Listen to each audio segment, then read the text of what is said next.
Ito. Nandun po ba yung talagang pagkilala na mahirap talunin ang isang Sara Duterte sa pagkapangulo sa 2028? So, ayon ako kay Sen. Frank. As of today, siya talaga ang pinakamalakas na kandidato. So, kung pipili kami ng kandidato sa hanay namin at mag-unite kami sa kanya, kailangan maging kasing lakas nung kandidatong iyon at kalaunan maging mas malakas sa kandidatong iyon. Kung ngayon ang eleksyon, Aminado si ate na talagang malakas. Hindi, kaya dito mo makukonclude yung mga nangyari, ma-understand mo kung bakit binanatan si BP Sara Duterte from the impeachment. Kasi alam nila aminado sila na talagang sobrang lakas ni BP Sara Duterte. Mantakin mo, binanatan na ng binanatan, tapos tumaas pa ratings. Yung bumaba na at bumagsak ang ratings, saan ka pa? Di ba? Doon pa lang, wala na, finish na. Di ba? Wala na, finish na. Kaya nga, alam mo, mga kababayan, pagka ganyan ang sitwasyon, lahat gagawin nila para siraan si BP Sara Duterte. Alam mo, ako, natatakot talaga ako for BP Sara Duterte kasi may kausap nga akong hindi ko na nasasabihin kung sino. Sabi ko, talagang alagaan nyo si BP Sara Duterte. Dahil itong kalaban niya, lahat gagawin para it's either ma-impeach siya, kung hindi man matuloy yung impeachment, kasi sabi nila, hindi matutuloy yung impeachment kasi ganito. Oo, pero kung hindi man matuloy yun, baka itong kalaban niya mag-isip na ng masama at may gawin na kay BP Sara Duterte. Di ba? Kasi yun na magiging last resort nila para hindi sila mabalikan di ba? Para maitago nila yung lahat ng ninakaw nila. Wag nilang paupuin si BP Sara Duterte. So, baka may, alam mo na, may yumari dyan. Kaya sabi ko talaga, pag-ingatan ninyong si BP Sara Duterte. Hindi, walang biro. Kinausap ko. Meron akong kinausap. Sa katunayan, basta, hindi ko na sabihin, mahirap. Baka sabihin naman nila. Pero, meron talaga ako, sabi ko, protektahan natin si BP Sara Duterte dahil kawawa naman pagka talagang yan ang pag-asa natin. Sabi nga nila, posible kaya yung banat bay? Alam mo, sa gobyernong to, walang imposible. Yung nga may questionable, merong kaso na dinidinig, naging ombudsman Walang imposible dito. Walang imposible sa gobyernong to. Kaya, magmasid tayo, talagang bantayan natin si BP Sara Duterte. Sa mga nanonood dyan na nakapaligid kay BP Sara Duterte, mga sir, salamat po. Mga ma'am, salamat sa inyong pagsuporta at pagbabantay sa ating susunod na Pangulo. Bantayan nyo talaga ng mahusay si BP Sara Duterte dahil demonyo ho itong kalaban niya. Si Satanas po yung kalaban niya, nangangayayat na nga si Satanas Kaya sigurado yan, pagka hindi nila nadaan sa impeachment, sure shot yan. VP Sara for President, and since wala pa kayong candidate, opposition na lang, kung sino man yung bakit mas dapat kayo ang piliin over her? Ano ang meron, inilalatag ngayon ng opposition, maipapangako ng opposition sa sambayanang Pilipino? I think yung maipapangako ng isang united opposition candidate is something new, something better. So, hindi pag-uulit sa isang nakaraan na nasubukan na natin, kundi something different and better. Kasi dapat naman siguro sa pagsulong sa kinabukasan, maging bukas tayo, panatilihin ang mga mabubuti mula sa nakaraan. Pero, iwan din natin yung mga lumang bagay na nasubukan na natin na tulad nyo, kayo mga pinklawan, mga dilawan, iniwan na namin kayo. Kung akala ninyo makakabalik kayo mga dilawan, dilawan kayo Huwag ka na magkunwari na bago kayo yung bago. Ulul. Hindi kayo bago. Luma na kayo. Tingnan mo yung mga picture mo, kasama mo si Pinoy. Dilawang ka talaga eh. Nagpalit lang kayo ng kulay, pero pareho pa rin.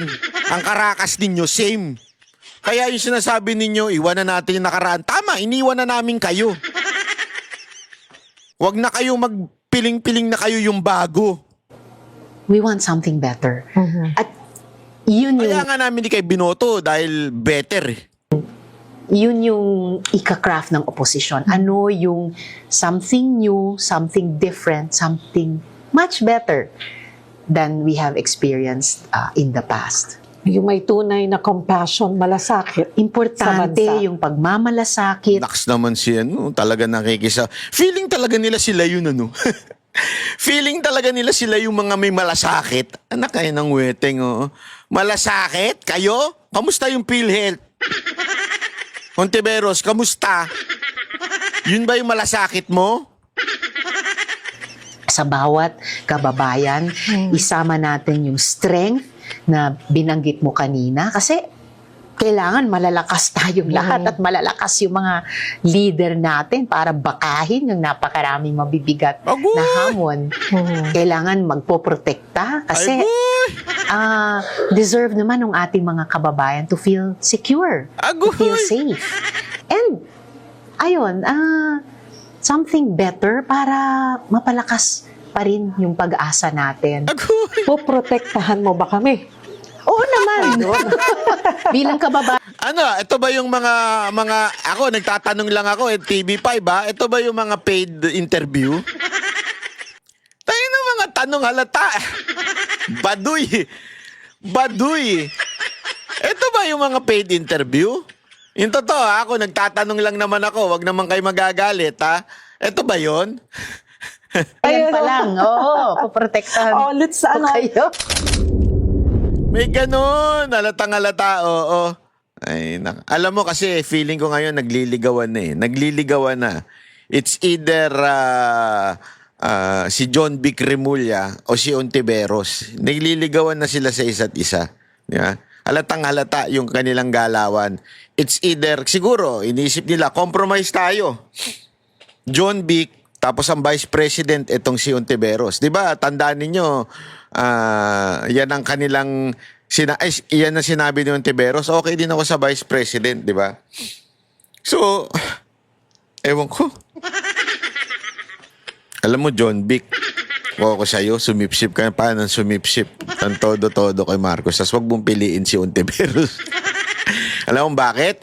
Kakanain ka niyan pag naging Vice President mo yan. Kaya mas mabuti pang wag mo na yang anuhin, wag mo na yang piliin si Ontiveros. Pero tumakbo kang presidente para mapatunayan natin na wala na talaga kayong kwenta. Sa Cavite nga, kung hindi kayo kinampihan ni Revilla, di kayo mananalo eh. Presidente ka pa, kapal din ang mukha mo, no? Pero sige, tuloy mo para ma-realize mo. At saka, malay mo, maraming campaign funds. Diba? Panoorin lang natin itong part na ito, ha? Kasi grabe ho ito na nagulat ako. May punto talaga itong sinabi nung nagsasalita na ito. Yusek Bernardo! Ikulong! Yusek Bernardo! Singin panagutin! Yusek Bernardo! Singin panagutin! Alam niyo ba mga kasama Ah. na ang flood control scandal ay kahalintulad ng isang malalang krimen, Ayaw. isang heinous crime. Tama. Ang itong krimen ng rape. Yo. At si Yusek Bernardo, siya ang pumatay Naku, parang narinig ako nito tungkol dun sa rape na ano natin naku, tuloy natin sa control. Siya ang gumahasa, siya ang nagwalang hiya. Ah. Ngunit ngayon, siya ang ginawang state witness Nako. ng inosenteng lingkod bayan, si Senator Bong Revilla. Siya ang itinuro ni Yusek Bernardo. Bakit ganun ang nangyari? Tanong at pagtataka ng mamamayan. Kaya tayo nandito. Kasi yon ang nasa isip natin. Dito sa Sandigang Bayan, ang isa sa nagdiritis kay Senator Bong Revilla, kapatid ng abogado ni Yusek Bernardo. Yan ang isa sa ating ipinagtataka. Kahit umaasa tayo na merong matas na paglilitis, umaasa tayo na may tunay na hustisya sa ating bansa, hanggat si Senator Bong Revilla ay nakakulong,